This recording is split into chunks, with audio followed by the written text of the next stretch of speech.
Bienvenidos a Tardes Literarias, el programa de literatura en el que intentamos dar voz a todos los autores y autoras, ya sean conocidos o no, pero sabiendo que siempre nos aportan cultura y sabiduría. Un programa para Radio Sapiens, www.radiosapiens.es, todos los domingos a las 7 de la tarde, con Lute Pérez y Vanessa Di Giacomo.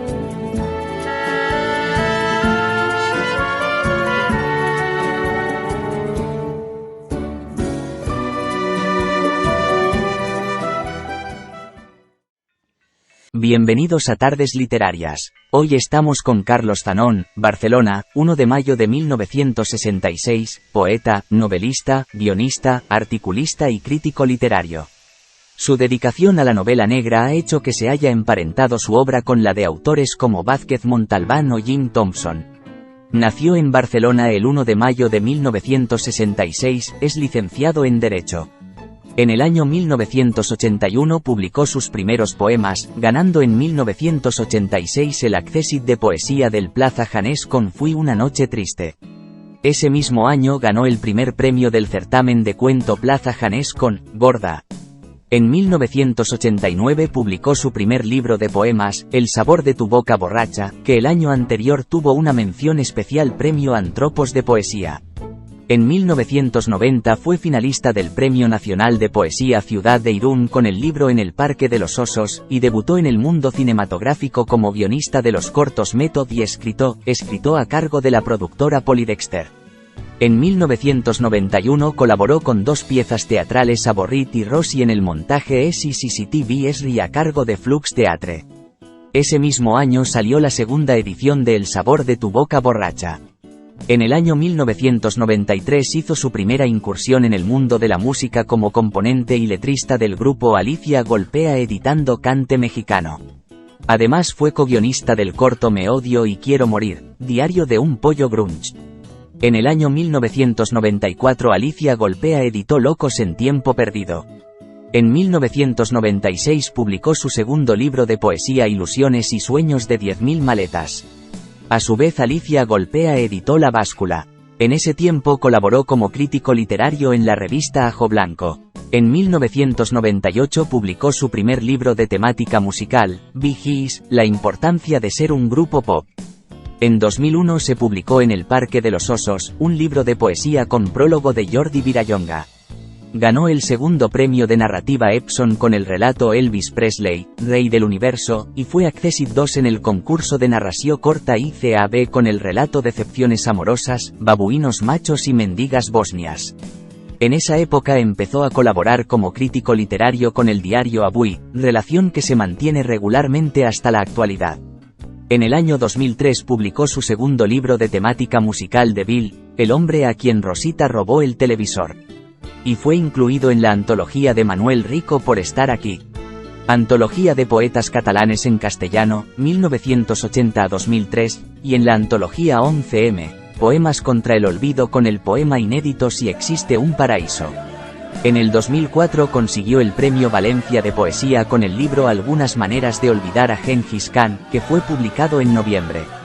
Ese mismo año colaboró como letrista en el tema, El hijo de nadie, para el disco de Loquillo y Trogloditas Arte y Ensayo.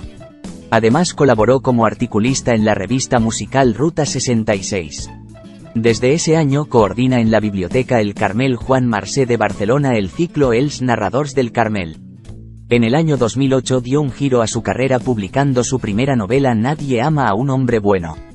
El año siguiente participó en el guión de Érase una vez Juan Marsé junto a Nuria Villazán para la productora Alea, y publicó Tarde, mal y nunca, que al año siguiente se convirtió en Premio Brigada 21 a Mejor Primera Novela en Castellano 2009 y finalista del Memorial Silverio Cañada a Mejor Primera Novela Negra 2009. En este mismo año publicó Tic Tac Tic Tac, Ediciones Carena, su quinto libro de poesía. En 2011 se editó en la colección Serie Negra de la editorial RBA la novela Tarde, mal y nunca, comprando la editorial Edizioni los derechos de la misma para la traducción al italiano, la editorial Oder Press Ni para la traducción al inglés, la editorial Asfalte para su traducción al francés y para la edición en Países Bajos la editorial de Geus. Ese mismo año en formato digital se editó, dentro de la colección Bichos de la Web Sigue Leyendo, el cuento El gato con botas de gamuza azul, una revisión del clásico infantil de una manera distinta.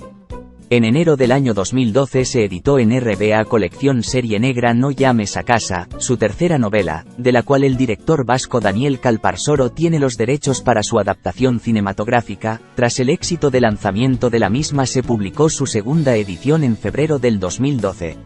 En mayo de 2013 No llames a casa obtuvo el premio de mejor novela en el certamen Valencia Negra.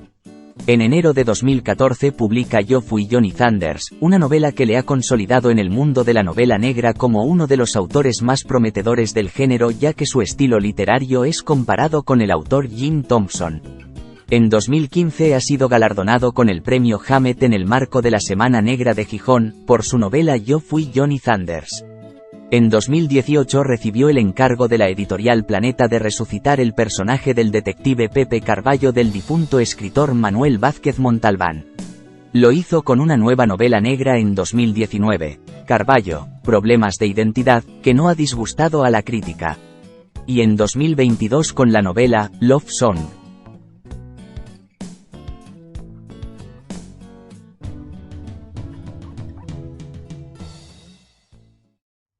¿Qué tal? Soy Carlos Tanón, soy el autor de este libro, Tarde, Más y Nunca, y Marina pues me pide que os explique de qué era la novela y bueno, pues que interesados un poco en el tema. Soy de Barcelona y esta fue como mi primera novela negra que publiqué en el año 2009-2010, quedó finalista en el premio Silverio Cañada, ganó el premio Brigada 21 por mejor primera novela negra. Y bueno, básicamente es una historia de barrio. Yo no tuve la sensación de que estaba escribiendo una novela negra hasta mucho después de publicada, porque el asesinato de un amigo mata a otro amigo, entra en un bar, está resuelto desde el primer momento, no hay investigadores, no hay policía. Me interesaba más la cuestión de las causas. Es una novela que va hacia adelante y hacia atrás al mismo tiempo. Queremos saber por qué ese amigo ha matado a ese tipo, y por otro lado queremos ver qué pasa si lo cogen, si no lo cogen. Tiene un hermano que intenta ayudarle y en realidad son personajes que se van como buscando, escapando para encontrarse casi. Hay un triángulo amoroso que es el meollo del tema, es decir, alguien que ha perdido a quien quería y no lo entiende, ni sabe por qué, ni sabe en qué momento, y cree que quitando el obstáculo en medio puede recuperar a esa persona. Yo llevaba muchos años, empecé a publicar poesía muy joven, y esta no llevaba como 20 años intentando publicar novela. Había publicado una novela anterior y este fue un poco la novela que me abrió todo, por una serie de casualidades. Y bueno, quiero comentar una muy en especial y muy bonita para mí. Paco Camarasa, el librero de Negra y Criminal, se había leído la novela, le había gustado mucho y me invitó a una cena que se hacía en el Festival BC Negra, que yo no había acudido nunca. Y entonces me presenté allí, eran casi la hora de cerrar las librerías, y me dijo si había traído una novela porque se la quería dar a Paco Taibo. Entonces yo no llevaba ninguna novela encima, entonces salí corriendo buscando a una librería que estaba cerca, y la librería estaba cerrando. Y entonces nada, le metí la mano ahí, llamé, oye, mira, aquí quiero un libro, no, estamos cerrados. No, bueno, es que es mi libro, o sea, le expliqué, tengo que dárselo a una persona a la que admiro mucho, un escritor. Y bueno, al final me vendió mi propia novela, así como si fuera una farmacia de guardia, o sea, con la mano ahí cogida. Entonces lo llevé a Taibo y bueno, nada, me llamó, él volvía a Gijón y me llamó desde el tren para decirme que le había gustado mucho la novela y que me invitaba a la Semana Negra, y un poco empezó ahí todo, es decir, el boca a boca. Con mucha gente que te echa una mano en un momento, como Rosa Mora, como Taibo, como Massimo Carlotto, que la llevó a Italia, y Paco Camarasa. Y nada, es una novela que le tengo mucho cariño, que ahora ha salido en una nueva edición y la verdad es que para mí ahí empezó todo y espero, bueno, pues me encantaría que los lectores mexicanos pues bueno, la leyeran, se interesara y en cierta manera conectaran con otro mundo, con otro universo que en el fondo es muy parecido, el de la gente que tiene poco y tiene que buscarse la vida como sea. Nada, muchísimas gracias y nada, espero que os guste. Hasta luego. Yo empecé en la poesía y de hecho no hubo un cambio. Yo escribía prosa y escribía poesía. Es verdad que empecé con la poesía y que empecé a sonar más como poeta, pero no hubo un cambio. Siempre estuve haciendo cosas, lo que pasa que ahora pues, se reconoce más el tema de la novela. Incluso a la hora de escribir tampoco me planteo muchos cambios estilísticos. Yo escribo una poesía que muy narrativa y probablemente cuando escribo prosa también tiene ecos. Me siento y escribo. Mi novela No llames a casa es una historia de 3 personajes que se dedican a chantajear a parejas que van a alquiler de habitaciones y topan con una pareja, ella está casada, él no, que se han encontrado. Y a partir de ese momento pues, bueno, se crea una serie de conflictos, una serie de partida de cartas en las que se van intercambiando los roles y las apuestas, bueno, que genera pues, unas consecuencias y un final que no te puedo explicar. Raquel es un personaje de la novela que junto con su compañero sentimental, que es Bruno, y su hermanastro, que es Cristian, se dedican al chantaje de estas parejas. Ella lleva más la parte contable, tiene una libreta donde apunta, digamos que la versión vintage de Navy, ¿no? En vez de ordenadores, aquí llevan libretas donde apunta pues, todos los datos para poder hacer el chantaje. Es un personaje muy potente que de cierta manera pues, es extoxicómana, está esperando un trasplante, es una perdedora absoluta porque viene de tener dinero, un estado y que realmente se ha visto en la calle. A mí es un personaje que me gusta mucho porque es el perdedor que sabe que no va a volver a ganar, ¿no? Hay perdedores que tienen la aspiración de ganar, ella no, ella sabe que siempre va a perder y es un personaje femenino positivo al lado de bestias masculinas que tiene alrededor, ¿no? La ciudad tiene la maravillosa historia del anonimato, es decir, tú puedes pasar un día y no conocer a nadie, ni que te vea nadie. Pero eso también es el precio, es la otra cara de la soledad. Es decir, te puedes morir en tu casa y hasta que los vecinos no huela tu cadáver no te van a distinguir.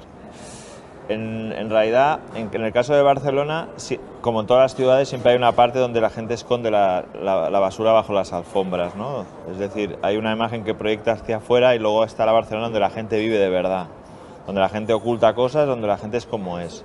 La novela negra propicia que puedas hacer una mirada costumbrista y a su vez puedes hacer una crítica social sin hacer un manifiesto como parte de un escenario. Y a mí eso me interesa.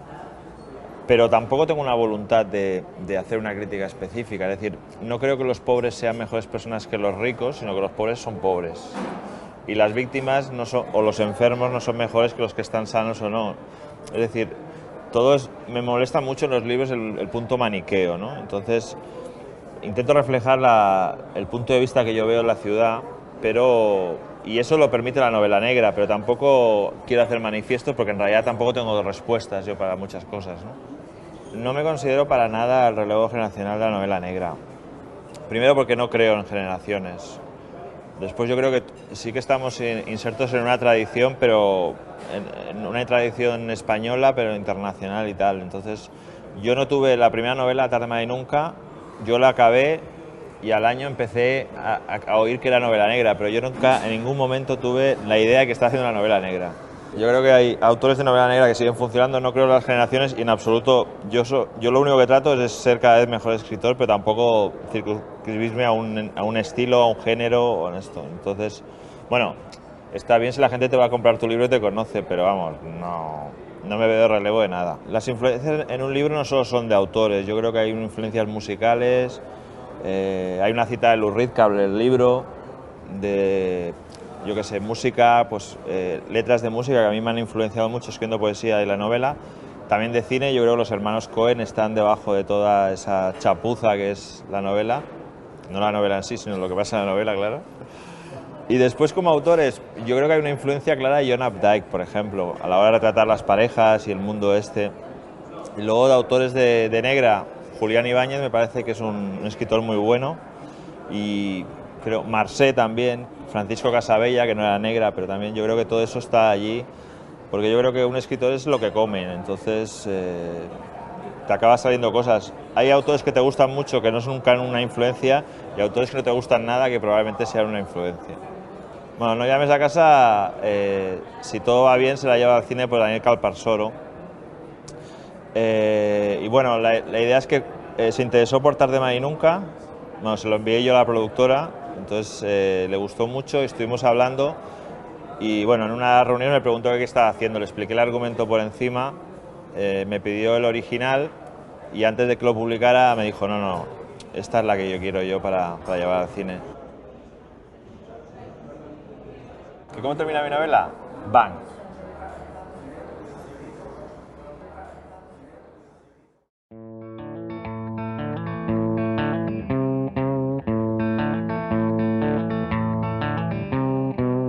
Un día despiertas y no sabes con quién, tiñes de rojo y blanco su piel. Si lo que buscas es perdón, siempre hay un mono que toca el tambor. Sí, siempre es así, lamento que no seas feliz.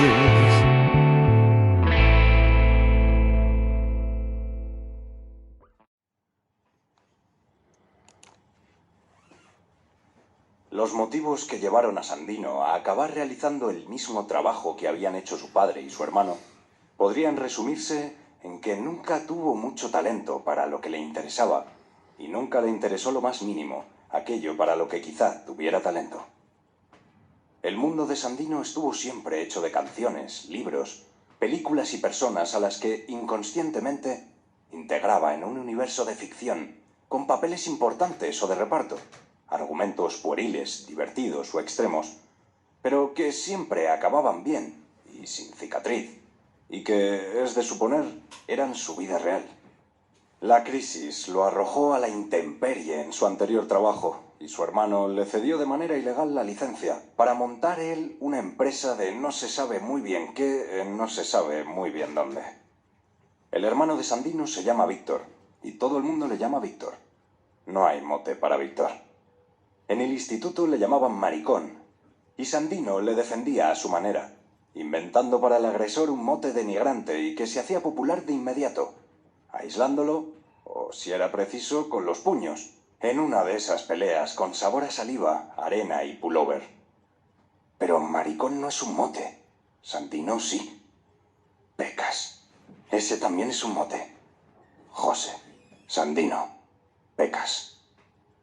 A Sandino no le gustan especialmente los automóviles, pero no puede dejar de sentir placer cuando, como ahora, circula de madrugada, apretando un poco demasiado el embrague, girando, frenando, acelerando como quien desliza un dedo por un imposible tobogán de miel caliente, consumiendo semáforos en verde, ámbar, rojo. ¿Qué más da a esas horas? La máquina híbrida de su Toyota, como un latido en el interior de una garganta eléctrica, es inmune a cualquier catarro y a cualquier avería. Ese coche es un animal que hará cualquier cosa que le mandes, Sandino. Ese automóvil moriría por ti, Sandino, si fuera preciso. Tiene un arranque en el que Sandino es el protagonista, que es el taxista, su mujer le dice que quiere hablar, que lleva todo el fin de semana intentando hablar con él, y él no quiere hablar con su mujer porque teme que le va a abandonar, entonces le dice que se va a trabajar, que cuando vuelva de trabajar hablarán, y entonces él intenta pues no volver a casa, y en Palma pues 6 noches y 7 días por la ciudad, dejándose llevar un poco por los acontecimientos y por las cosas que le van sucediendo. Básicamente porque es mi ciudad y porque es la ciudad que conoce los códigos, he vivido toda mi vida allí, mis padres son de allí, pero también es una ciudad que puede ser cualquier ciudad. En el fondo me servía porque el taxista podía ir por todos los barrios y tal, y en el fondo la sentía muy próxima y podía explicarla, pero es perfectamente una historia que la puedes explicar en cualquier otra ciudad, es decir, no más allá de lo particular de los personajes, es una historia completamente extrapolable a cualquier otra ciudad. Bueno, primero hay un tópico, o sea, no todos los taxistas son iguales. De vez en cuando te subes a uno y estás escuchando a Puccini, o sea que también tenemos un tópico. Yo, más que un taxista, yo quería que fuera una persona, al principio de la novela sale que se ve obligada a hacer el taxi, ¿no? Entonces, y que de cierta manera mi padre y mis abuelos eran taxistas y hacer el taxi muchos años la máquina acaba comiéndote un poco. Sandino es un personaje que no quiere perder sus referencias, no quiere perder lo que era antes de empezar a hacer el taxi, ¿no? Entonces, sus lecturas, la música que le gusta, las películas, son como maneras de no olvidar que es una persona, que no solo es una máquina, un trozo del motor de ese taxi. Yo creo que es una novela de búsqueda, es una novela de autoconocimiento del personaje. Es un personaje a la deriva que busca algo que le tire más fuerte, que le ciña, que le permita escapar o quedarse en un sitio, ¿no?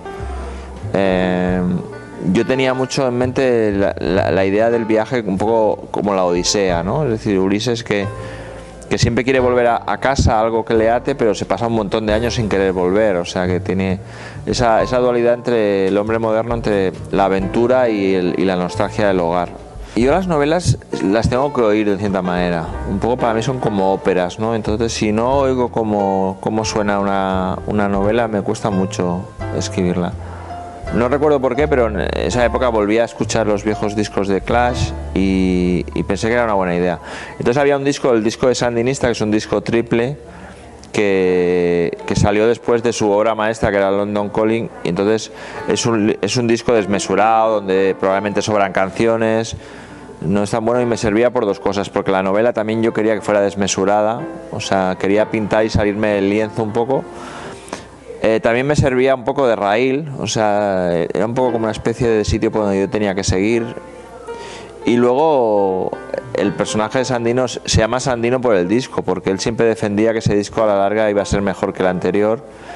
Y también reflejaba mucho la lealtad del personaje, la lealtad en batallas perdidas, en cosas que sabe que va a perder, pero él sigue siendo leal. Y yo creo que eso tiene mucho que ver también con la ciudad de Barcelona. Es muy difícil, yo creo que de mí, a ver, todos los personajes que creo yo que uno escribe son el autor en una circunstancia determinada. O sea, para poder hacer verosímil a un personaje, yo al menos la técnica que utilizo es qué haría yo en esa situación. Entonces todos tienen algo de ti.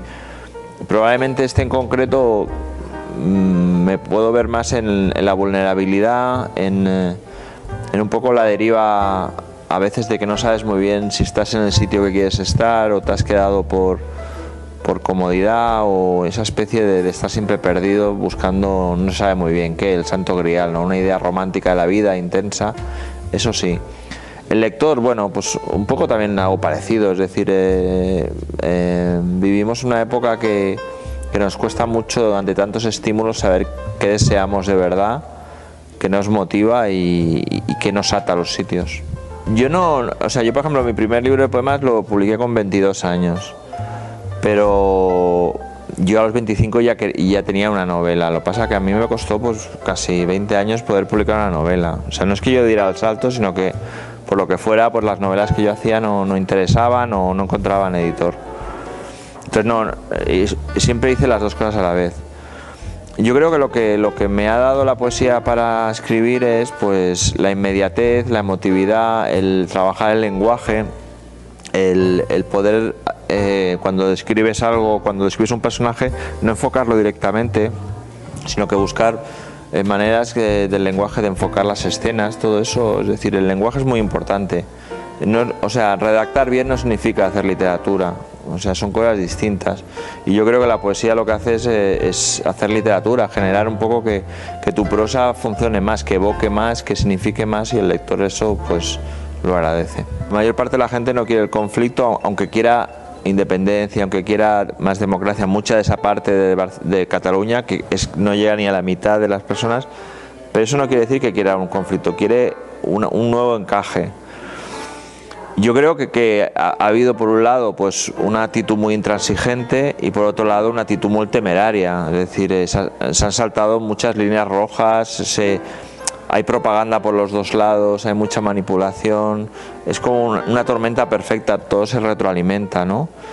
Y la verdad es que sorprende mucho cómo hemos podido llegar a esto, es un poco delirante. A mí me recuerda cuando en los 90 veíamos el tema de los Balcanes. Yo había estado en Yugoslavia antes del conflicto y era un país absolutamente apacible, donde la gente se conocía, tenías un vecino que era serbio, croata, y de pronto el odio estalla, y cuando estalla el odio todo se destroza, y la sensación que tienes es que de pronto el odio se ha destapado, y me parece tremendo, me parece tremendo.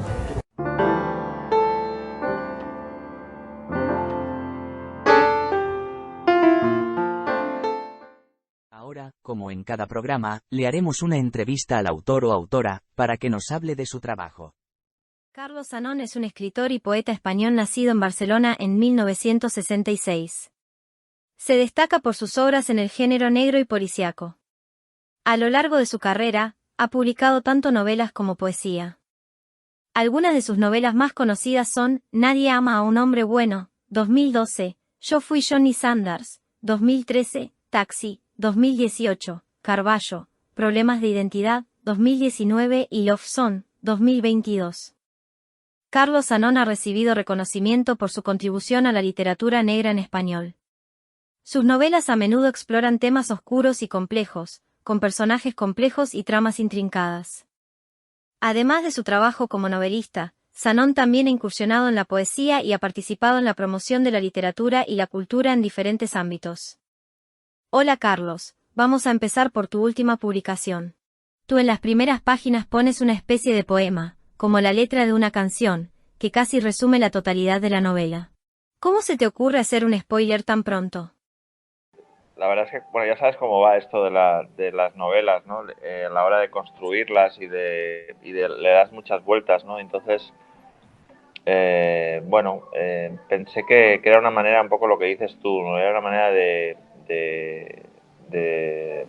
poner las cartas en la mesa, ¿no? Un poco decir, esto va un poco de la verdad que se esconde detrás de la creación, ¿no? De la verdad que las canciones populares a veces parece que te las hayan escrito a ti, o te vayan a decir lo que te va a pasar, o que realmente estén reflejando como si estuvieran espiando tu vida, ¿no? Y me pareció que era una manera de empezar interesante. Y sobre todo yo tengo una tendencia a veces a lo circular, y entonces era un poco como ponerme unas vías y decir, bueno, si os perdéis, sabed que al final estos acaban mal. Sí, como una letra de una canción sería, o sea, sería la típica canción de las canciones country estas, que a veces que empieza a explicar, bueno, os voy a explicar la historia de tal, yo qué sé, del cowboy que acabó disparado por la policía mexicana, o una historia de estas, ¿no? Es decir, os voy a acabar una historia que acaba mal, o la canción de Máquina Baja, ¿no? Un poco la idea de una especie de narración, ¿no? Que como muy viva y muy popular. Los protagonistas de la novela son un grupo de música que va haciendo una gira por el Mediterráneo. ¿Pero cuál es en realidad el tipo de música que tocan?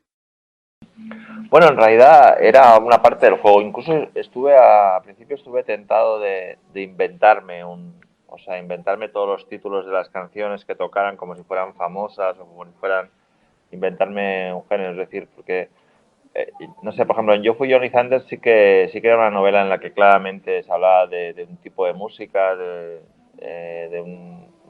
un estilo, y aquí me interesaba más el hecho de que fuera más el énfasis fuera sobre la creación, o sea, la creación de música, pero la creación un poco literaria, o son tres creadores que solo tienen sentido y armonía dentro de su propio mundo, ¿no? Que son inhábiles para la vida, ¿no? En cierta manera.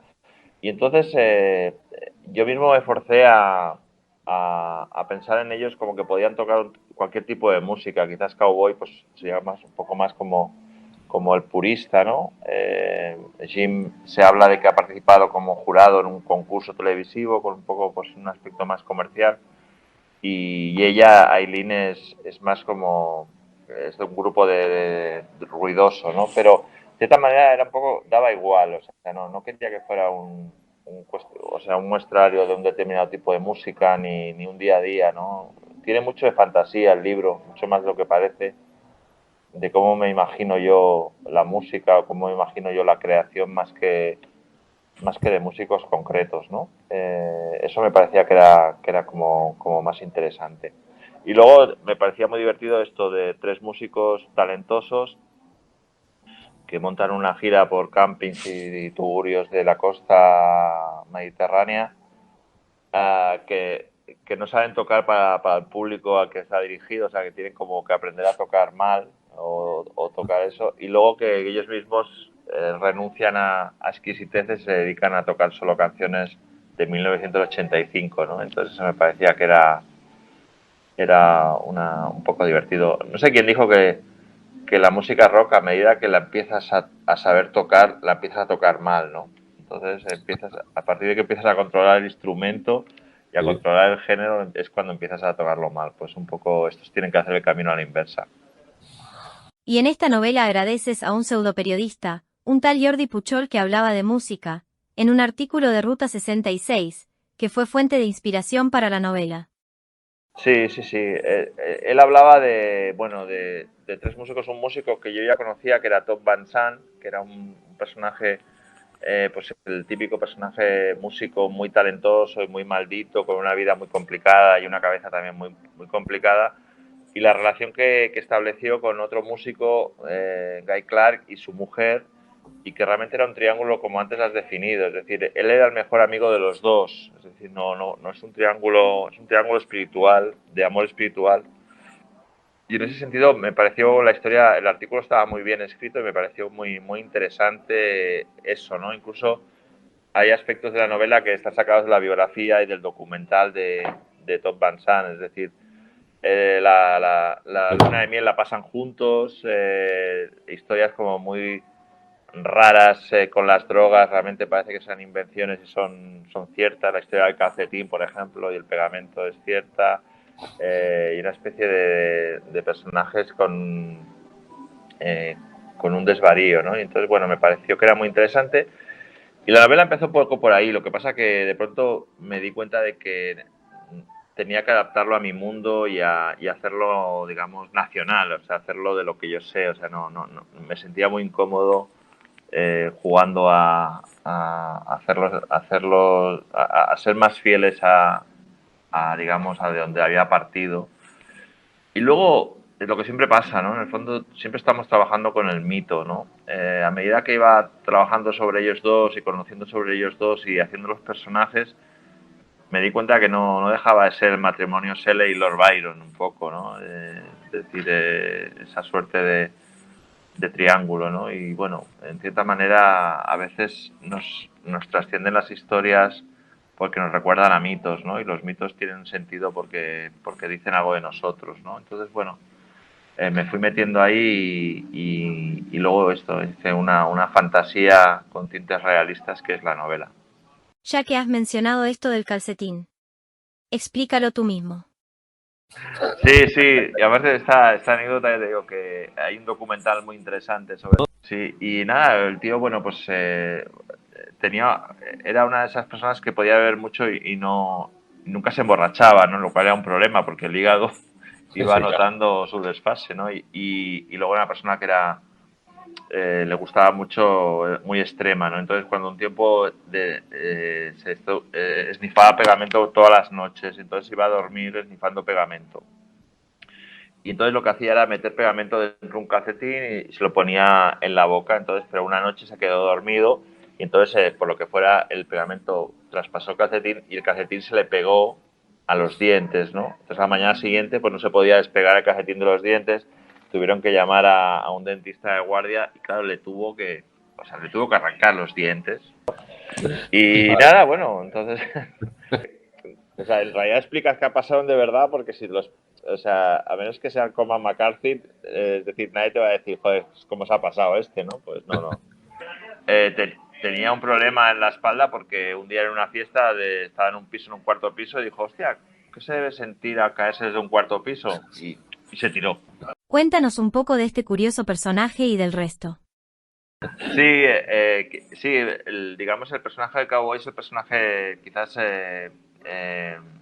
más excéntrico y más que te permite al lector colocarlo más, ¿no? Porque es como el llanero solitario, ¿no? El personaje que es muy talentoso, pero que además su vida es un desastre, ¿no? Que no, un poco el albatros de Baudelaire, ¿no? Es decir, entonces, bueno, yo a él lo tenía siempre en mente como ese personaje que, bueno, que va pululando, que tiene un talento especial, que siempre consigue trabajo, siempre cae de pie un poco, pero que poco a poco la vida le va ajustando y se va quedando cada vez en sitios como más pequeños y más oscuros, ¿no? Y bueno, él tiene una conexión muy importante con Aileen, sobre todo, y defiende un poco la pureza, pero también un poco es un personaje que es inhábil para la vida, ¿no? Es decir, la vida le ha fallado, pero le ha fallado muchas veces. Bastante aproximado y además es bastante usual dentro de los grupos de trabajo, en cierta manera, ¿no? En el caso de Aileen es un personaje como muy fascinante y que le encontramos en un momento determinado de que desde el principio de la novela sabemos que tiene una enfermedad, ¿no? Aquí también está inspirado en un personaje real de la cantante de un grupo que se llama The Maths, que tuvo Ella, y realmente, pues, realmente ella desde el principio sabe que va a ir degenerando y entonces se enfrenta un poco a ese último verano de una manera muy distinta de los otros dos, ¿no?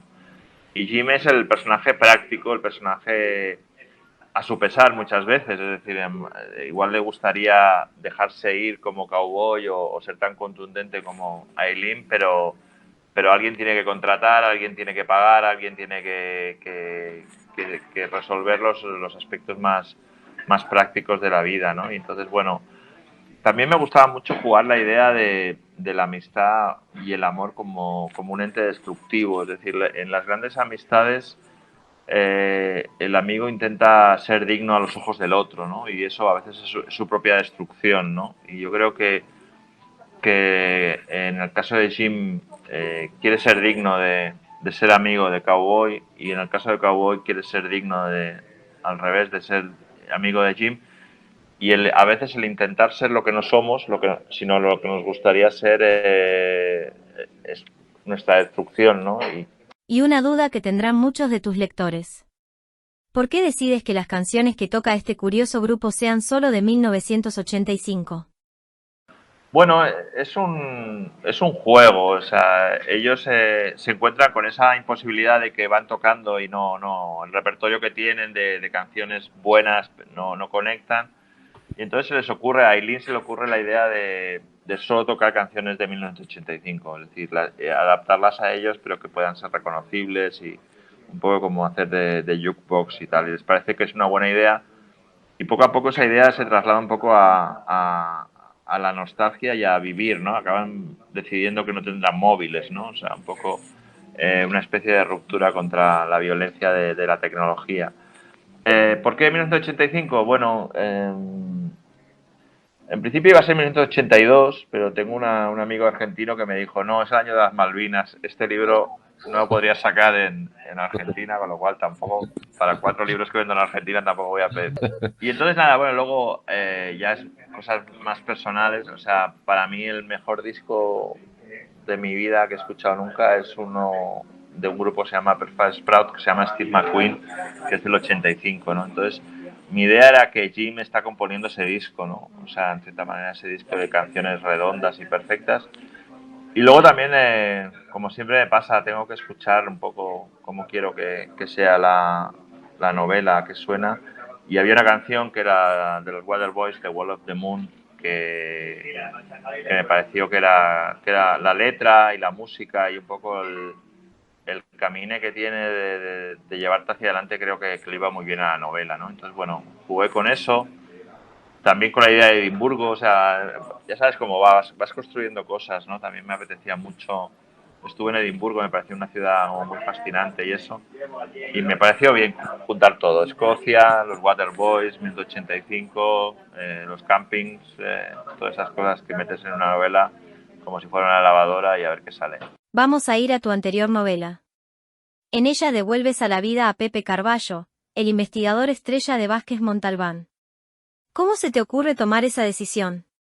Una propuesta que vino de la editorial Planeta y de los herederos de Vázquez Montalbán, que querían conectar con una generación que igual sí que sabían quién era Pepe Carballo, pero que no lo habían leído. Entonces la idea era un poco pues, poner al personaje en el hoy y buscaron pues, a un autor que pudiera, pues, bueno, que fuera de Barcelona, que más o menos estuviera cultivando el género, y pensaban en mí, me lo propusieron. Yo al principio me quedé así como muy... ¿qué es esto? Pero bueno, luego recordé como de chaval yo leía las novelas de Carballo como te las prestabas en el colegio, ¿no? Entonces pensé que era bonito pues estar en cierta manera en ese personaje que, como has dicho, es un personaje icónico de la literatura española. Sabemos que tu primera reacción fue decir que no y no hacer esa novela. ¿Por qué? Bueno, porque pensé que era el típico regalo envenenado, que claro, había mucha gente que consideraría que tocar el personaje no procedía, se abrían comparaciones. Bueno, luego pensé que yo sube en mente hay una revisitación del personaje de Sherlock Holmes en la BBC, que realmente lo que hace es colocarlo en el hoy, y lo que consigues es que la gente acuda a los libros. La idea un poco es que te enganches con este libro y también reenganches, ¿no? Había muchos peligros en la propuesta, pero yo creo que también si te quieres dedicar a esto te tienes que arriesgar y meterte en problemas, porque si no te puedes dedicar a otra cosa, vamos. ¿Y en qué problemas te metiste haciendo esta novela? Bueno, pues en hacer un policial puro y duro yo nunca había hecho. Yo sí que he hecho novelas de novela negra, pero no un policial. Trabajar en la primera persona, que no lo había hecho nunca. La novela pasa en Barcelona y en Madrid. Yo nunca había trabajado en otra ciudad que no fuera la mía, Barcelona. Y luego, pues bueno, reconstruir un poco el personaje, ¿no? Se crea la ficción de que Carballo existía y que Montalbán se inspiró en un detective. Entonces, bueno, todo eso eran cosas que te permitían trabajar, pero no dejaban de tener un peligro, claro. ¿Y cómo solucionaste este conflicto? Bueno, pero era un juego que me apetecía mucho, claro, porque por un lado era desde el principio decir al lector que esto no iba a ser el libro que hubiera escrito Vázquez Montalbán o un autor intentando copiar el estilo de Vázquez Montalbán, sino que desde el principio el personaje habla con el anterior autor, que es el escritor, le echan cara a que le escribiera y le echan cara a que le dejara de escribir. Y por otro lado también me permitía mantener distancias, de que desde el principio fuera mi libro, que era un poco la idea, es coger un personaje, ¿no? Es como si te gusta hacer cine de aventuras y te dicen, oye, mira, ¿quieres hacer un Indiana Jones? Dices que sí, pero bueno, intentas que sea tu manera, ¿no? Que era la única manera de salir vivo de este... ¿Tú crees que en la literatura hay como una rigidez, una norma no escrita a no desempolvar personajes si no es el propio autor? Sí, a veces nos olvidamos que los libros son mentira, todo. Es decir, no, esto nunca lo hubiera hecho Carballo, perdona, si es un personaje de ficción, o sea, sí, yo creo que sí, sobre todo en la literatura que no es de tradición anglosajona. En la tradición anglosajona están lo que se llaman los pastiches. Sherlock Holmes tiene una serie de libros que son de canon, los que escribió Conan Doyle, y luego hay un montón de Sherlock Holmes que no son de canon y que también son tan buenos. En Inglaterra, en el James Bond encargan un libro a cada autor, ¿no? Y todos son generalmente mejores que Fleming, lo cual tampoco era muy difícil. Yo creo que nos ponemos a veces como muy, muy estrictos. Entiendo que no te quieras que te toques tu personaje, pero yo como autor pienso que preferiría que un personaje mío estuviera en la calle que no estuviera en un museo. ¿Y cuál ha sido la reacción de los lectores a este Carballo? No, en realidad la verdad es que la recepción ha sido buena, porque también había un peligro de que tú hicieras más o menos un libro que estuviera más o menos bien, pero que la gente dijera, bueno, sí está bien, pero aquí no está Carballo, ¿no? No, la verdad es que tanto a nivel de crítica como de lectores han reconocido el personaje, que en la esencia estaba, han entendido el juego y bueno, en ese sentido yo estoy muy contento. La recepción ha sido muy buena tanto a crítica como a lectores. ¿Habrás profundizado bastante en la obra de Montalbán para poder semejarte a él en este proyecto, o no lo viste necesario? Mira, yo creo que no es necesario. Es más, yo al principio empecé a hablar con profesores que habían hecho tesis sobre Carballo y tal, y entonces me di cuenta de que si hablaba mucho con ellos no podría ni mover una mano. Es decir, era todo como terreno minado, todo estaba como... Entonces pensé que lo que iba a hacer era leerlo, y el pozo que te iba quedando de esa búsqueda de la verdad, aunque sea decepcionante, de Carballo, su sentido del humor, eso es lo que me iba a quedar, porque si no, escribir es un juego y tiene que ser algo dinámico, algo vivo, no puedes encorsetar, no tienes que hacer un tratado de historia, estás jugando con un héroe de ficción y tienes que hacerlo verosímil, ese es el contrato. Una pregunta como mera curiosidad. ¿Conociste a Manuel Vázquez Montalbán? Sí, yo cuando saqué mi primer libro de poesía, cuando tenía 22 años, hace ya bastante, intenté que, como me gustaba mucho Carballo, intenté que me lo presentara. Fui llamando a la redacción del País por la mañana, por la tarde, nunca lo encontraba y no, tenía vida privada. Y entonces nada, al final contacté con él, quedamos en una cafetería. Yo estaba muy interesado en hablar de Carballo y él estaba muy interesado en hablar de poesía, de qué hacíamos la gente joven y todo esto. Y nada, bueno, fue muy amable, no me presentó porque no le cuadraba. Era un señor muy serio, imponía mucho y nada, bueno, y en cierta manera cuando me propusieron el proyecto me acordé de ese día, ¿no? Era como una especie de cerrar el círculo para mí muy emotivo, ¿no? Hoy en día las películas policiales están muy de moda. ¿Ayuda eso a la literatura negra o crees que son dos cosas totalmente independientes? Yo creo que deberían ir por carriles diferentes. O sea, la literatura tendría que intentar ocupar los espacios que no ocupa un capítulo de CSI Miami o un thriller. El formato thriller funciona muy bien y yo creo que eso es lo que aguanta muchas historias. El policial puro y duro, que es reproducir una investigación, acaba siendo saturado. Es decir, acaba siendo siempre el mismo, el psicópata, el detective amargado que investiga un caso. Yo creo que eso tiene un recorrido limitado. Sí, el género lleva como 2 décadas de mucho auge a través del fenómeno Larson, básicamente. Creo que se está volviendo un poco a la posición inicial, pero depende de los autores que intentemos hacer algo que no se pueda ver en una serie de 1 hora en televisión o en Netflix, etcétera, etcétera, en reproducir clones, sino crear mundos, atmósferas, personajes distintos. La literatura siempre está ahí, siempre está en personajes, en atmósferas. ¿Y cómo va esa independencia de las series y películas? Bueno, hay de todo, pero yo creo yo creo que independientemente te pueden ir mejor o peor, pero hay autores, por ejemplo, hay un autor inglés que es David Peace, que hace novelas muy extrañas de atmósferas, pero que realmente es un maestro. Entonces yo creo que por ahí tienen que ir las cosas para que... Y luego, evidentemente, si hay autores con talento que hacen una novela negra clásica, siempre van a tener su hueco, ¿no? Pero lo que no... Yo creo que el público llegará a cansarse de los clones y de la misma historia regurgitada una y otra vez. Carlos, te damos las gracias por compartir con nosotros un rato de tu tiempo. Estamos encantados de haberte tenido en nuestro programa. Un enorme placer.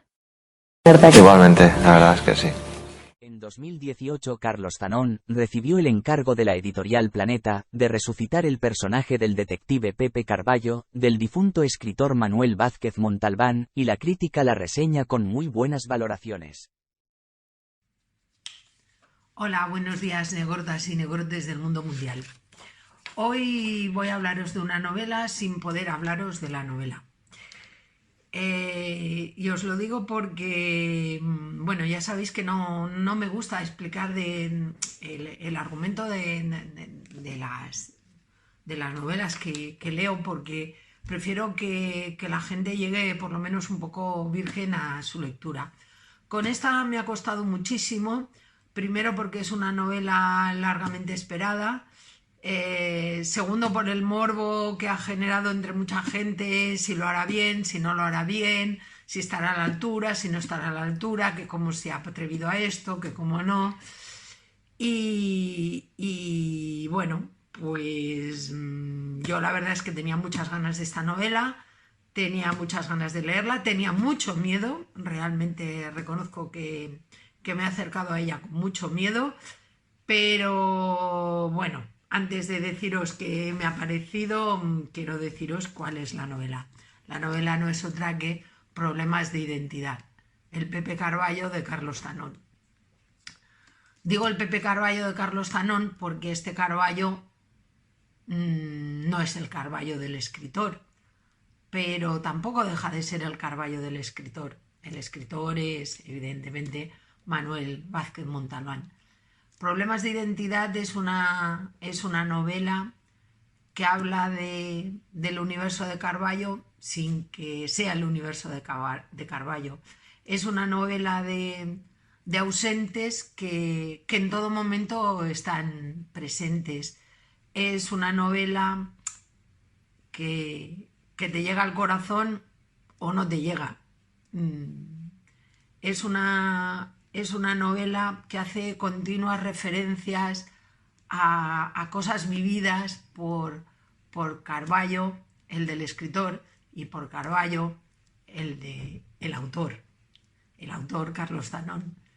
Es una novela que te hace recordar, que te hace volver a cosas que tú haces y piensas que estás loca o que eres única, y te das cuenta de que el Carballo del autor, de Carlos Zanón, también hace como tú.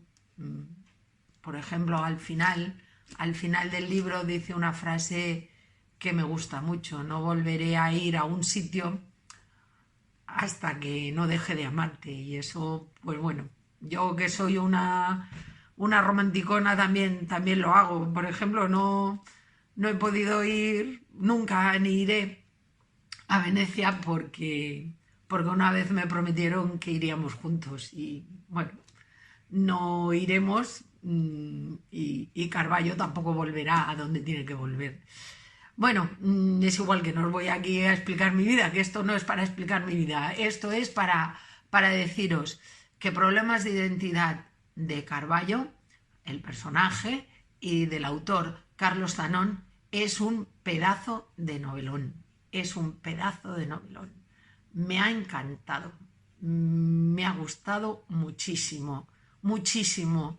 No pensé que me iba a gustar tanto. Me acerqué a su lectura con mucho miedo, repito, mucho miedo, mucho reparo.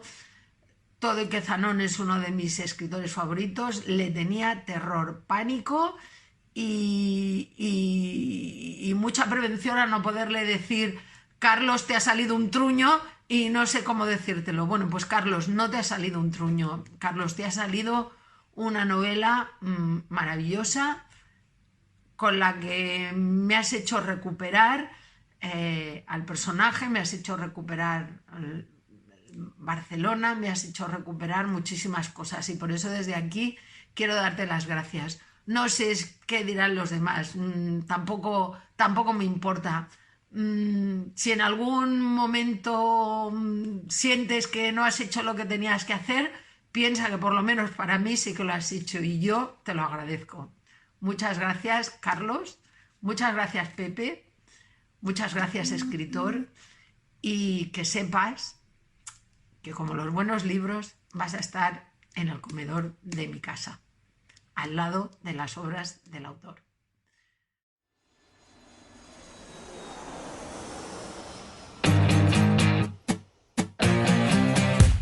Me consideran escritor de novela negra, pero no hago policiales, no hago investigaciones, no hay detectives, sino que más o menos es lo que los franceses llaman el noir, una especie de personajes fronterizos que utilizan la violencia para conseguir lo que quieren.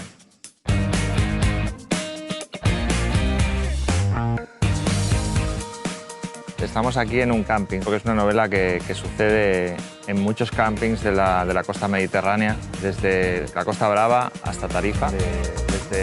El Love Song es una novela sobre tres personajes, tres músicos muy talentosos, y deciden, a instancias de uno de ellos, embarcarse en una gira por campings y bares de la costa mediterránea, un poco bajo bandera falsa. Los tres son un poco conocidos, o sea, son populares, pero deciden tocar en el anonimato, ¿no? Un poco para recuperar la esencia de lo que es la música de verdad.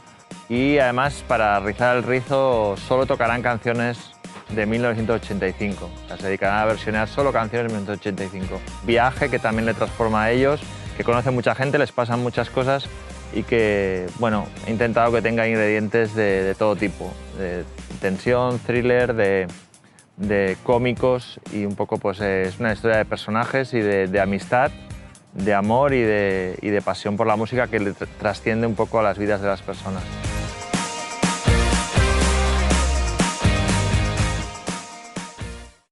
Se fueron de su mano izquierda.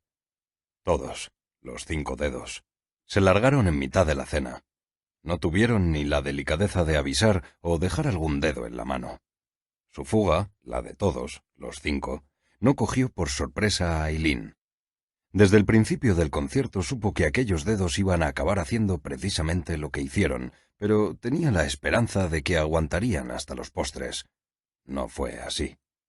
Deseó que nadie se hubiera dado cuenta, pero Jim ya la estaba mirando cuando los ojos de ella se clavaron en los de él. Los ojos de Aileen eran de esos que no piden permiso para mirar. El ocasional bajista, Jim, se acercó a ella como un soldado en una vieja película que simulara la Gran Guerra: trincheras, humo, cables, pedales y trozos de cinta aislante. Jim, después de tantos años, estaba inmunizado ante esa mirada, pero casi todo lo que Jim sabía de cualquier cosa lo había escuchado en alguna canción, y a veces eso resultaba confuso en su cabeza. Desdémona o Medusa, esos ojos ya no podían convertirle en piedra, pero debía reconocer que seguían dificultándole los primeros instantes de cualquier acercamiento. Aileen, consciente de ello, no podía ordenar nada a sus ojos, pero podía bajar la cabeza y retirar los ojos como si se tratara de un animal bebiendo agua. En el aire acoples y distorsión. A la distancia de una bayoneta, la cara de Jim, su marido, aún intentaba sin mucha fortuna no mostrar preocupación. «Debería cortármela». Aileen era la rítmica de primadonas, quien daba la cara, un paso por delante del resto, frente al micro. Cantaba a gritos, y su aportación a la guitarra era fijar con acordes la melodía. Por eso nadie, a excepción de ellos dos, notó la posición extraña de esa mano izquierda con los dedos huidos. El resto confundió la violenta frustración de Aileen ante aquella desobediencia con la rabia eléctrica de otras veces. La otra guitarra, Melanie, loca y sorda, o sorda y loca, dependiendo del día y el novio, llenó los huecos necesarios para que aquello siguiera sonando como había sonado, enorme, embarullado, puño contra hueso. ¿Quién del público iba a echar de menos sus 5 dedos? Eran ya los bises de aquella última actuación antes del final de los finales de la banda. Aquellos dedos desagradecidos podrían haberse esperado a los títulos de crédito. Debería amputárselos. Los dedos, la mano, el brazo. Uma, la bajista, se había negado a volver con ellas. Perdieron caché.